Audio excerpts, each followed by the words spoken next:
Hi, how are you? This is Psychic Angel One. Welcome back to the video about shamanism and crystals and using different earth magic in your practice. Now, this is an area where it may be something that you're very attracted to, or you've come across. Maybe you've been to a powwow, or you've had some experience with Wicca.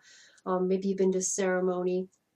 Most of us by now if we've sort of dabbled in this field, have run across people who use several different modalities. And I have integrated some of the work that I learned from my journey. So I want to talk a little bit about what are the tools that we can use to get ourselves balanced with the earth, to utilize the earth energy, that matrix of the earth, Mother Earth and Father Sun. And some people are getting a little bit confused about and getting a little more intense about, well, I'm just going to become this crystal person, or I'm going to become, all about the Native American and that's all I do. I think you can mix it up. I really do. I do. I think that you take what you want from each of those things. So I'm going to show and share with you some things. As you can see behind me, I have the Dream Keeper, right? Dream Catcher. I call it Dream Keeper because I don't want it to catch and let it go again. Dream Keeper, Catcher, Native American tradition for where your dreams are caught and kept in a precious way. I have several things that I use. I do use a few crystals, mostly stones. I have some that I wear. These are just your basic quartz crystal. There's a whole science to everything I'm going to show you, so I'm just going to briefly go over what I use them for, or what you can use them for yourself. If you feel, first of all, if you like stones and you like gems and you're attracted to them, that is a good sign.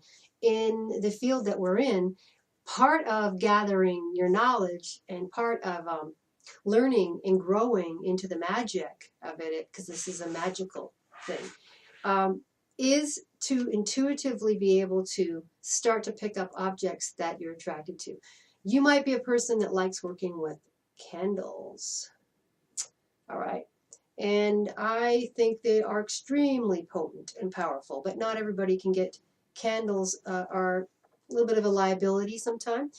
So I also would like to suggest to you that if you like the smell and scent and you're attracted to that, and it brings you some kind of sort of intuition, some sense of like, okay, I feel really in tune now and I'm starting to really feel my soul power. Also, you can use for people that don't feel comfortable, especially with people with kids or animals, or just not interested in using candles, and they're dangerous in the circumstances. You can get sprays. You can make sprays too. This is a little bottle you can get. Actually, I think it's from a hair place where you put hairspray in. You can get a bottle and you can get yourself some witch hazel, which is available at any drugstore.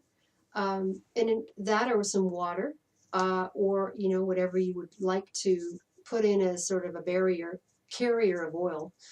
And then it's up to you to go through and once again experiment. There's no right or wrong way. There are some certain things I'll discuss with you that are kind of the norm, okay? Everybody does this thing, and because it's worked for centuries, so why would we not do that?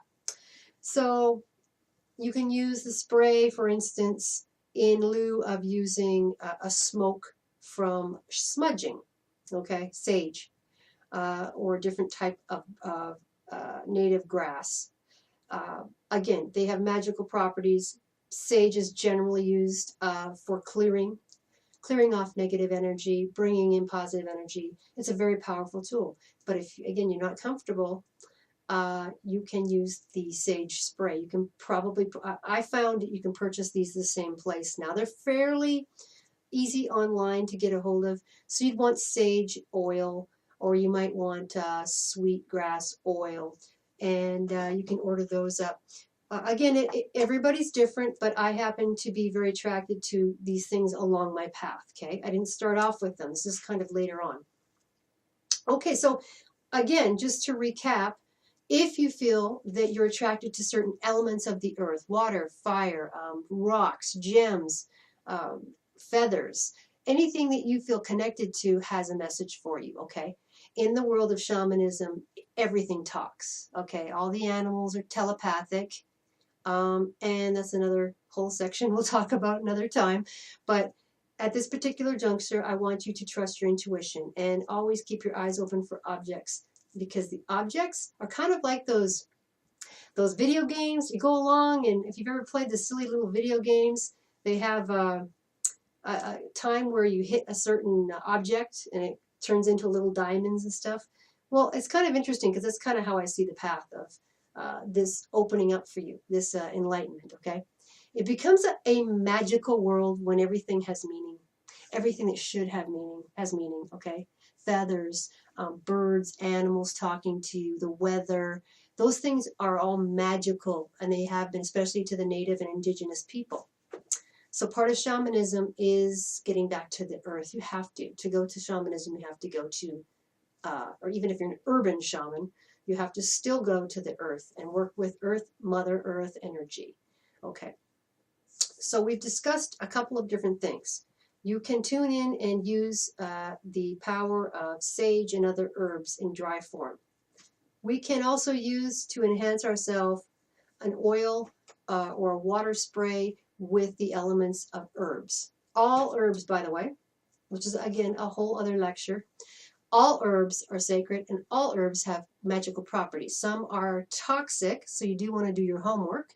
You don't want to inhale them or ingest them, but they all have everything from all your cupboard, everything in your cupboard pretty much has every cure in its, in its good form, in its live form. Okay, so getting around to another thing, we're talking about candle magic, which is big in a lot of the occult. They use candle magic. Well, let's face it, candles bring you sort of an immediate sense of intimacy, don't they? I mean, if there's a candle or there's a light, you're simply going to respond different. It's fire. It's fire. It's purity. It purifies you. It purifies the air. It is what we're made of. It's part of our elemental, structure. So again, use it as far as colors and what's good. Again, typically white and some of the lighter colors are used commonly to bring in, you might say, aura protection, to protect the aura, to protect yourself. Clearing and things like that, when you clear the house of negative energy, a lot of people will use salt or holy water and a white candle. We also pray for our departed ones with a white candle in some of our cultures, right? So it's obviously universal. So just to wrap things up, I'm not saying go to the store and go crazy and buy hundreds of dollars of items.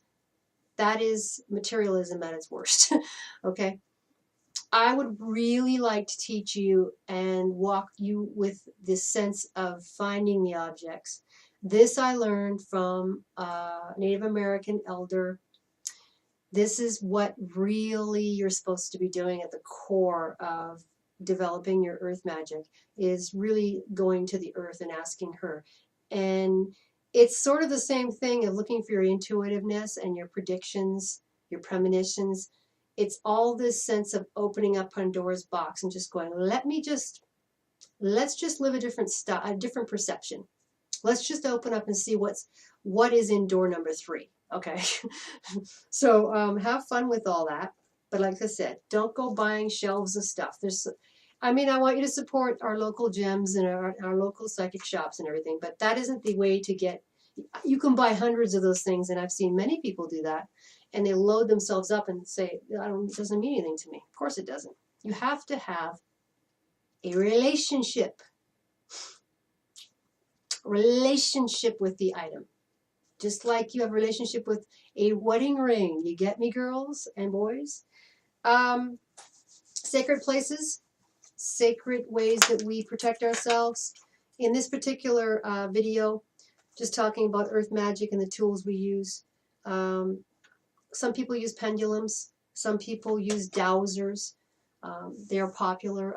Just looking into that now. That's not something I have used, but I want you to practice, again, some of the lessons. Are you utilizing Mother Earth? Are you learning from Mother Earth? Can you tell when it's going to rain? Do you have a sense of electrical energy? You know, the ions that get charged. If you have a little bit of knowledge, a little bit of a feeling for that, you could start there. Just start there. Not everybody goes down this particular shaman type path, okay? And especially in the psychic world, it's kind of a separate issue. But I want to let you know, because it's such a huge part of my own personal development, was a huge chunk of my psychic development, my soul path took me down this road, and also it bridged the ego problem with humility. So part of it also is learning to open up with humility, because power can corrupt. Okay, that's just the way it is. When you have certain power and you can feel and see things, you have an extra little, you might say, gift or advantage. So you do want to couple some of these shamanistic practices or these new awarenesses with humility, okay? So we've just gone through a few of the items that would be bringing you some interesting energies. But the whole thing about it, to wrap it up, I'd like you in the next few weeks with this particular lesson to start looking for objects that catch your eye. And I don't mean t-shirts and cute hats. That's why I wore this. To demonstrate. The important thing is what the natural world has to teach you, what you feel when you're in the natural world. There's magnetic energy out there, there's fire energy, wind energy. You need to constitute yourself with it. I know people say this a lot in lectures and in my walk through learning. They'll say things like, be one with the wind. I never understood that intellectually, what that meant, be one with the wind. What do you mean? What I would say is, if you have a moment, check out some of the work of, it's called earth bending, wind bending. I may put some links below, but what it has to do is actually tuning into the wind, the moisture of the rain, and actually absorbing that and co-creating, cohabitating with that. So that'll leave you with some thoughts about how to better get to a higher vibration by working with the Mother Earth and the Father Moon. And if you're attracted to that or other indigenous tribal type ways, we are all tribal. We're millions of years old. So I wish you the best with this path, and peace, one world, love. This is Psychic Angel with working with the magic tools of spirituality. Bye now.